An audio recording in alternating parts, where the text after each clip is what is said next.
నాకు మాత్రం నా జీవితంలో ఇంకొక ఆశయం ఉంది సార్, అది మీ ద్వారా జరగాలి. పింక్ బుక్ మాత్రం కంపల్సరీ పెట్టాలి. మనం ఒక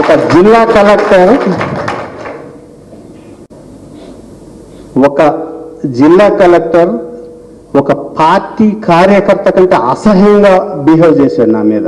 అయినా సరే నేను జరగకుండా ఆయన మీద కోర్టుకు వెళ్ళాను. చివరికి ఆయనే నాకు సరెండర్ అయ్యారు. కానీ ఆర్థికంగా చాలా నష్టపోయాను. మళ్ళీ మన పార్టీ అధికారంలోకి రావటం అనేది పక్క.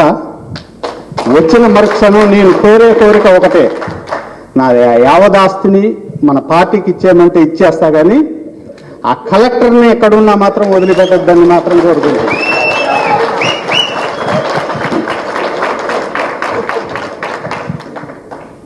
ఇదొక్క విషయంలో మాత్రం మీరు నాకు తప్పనిసరిగా హామీ ఇవ్వాలి.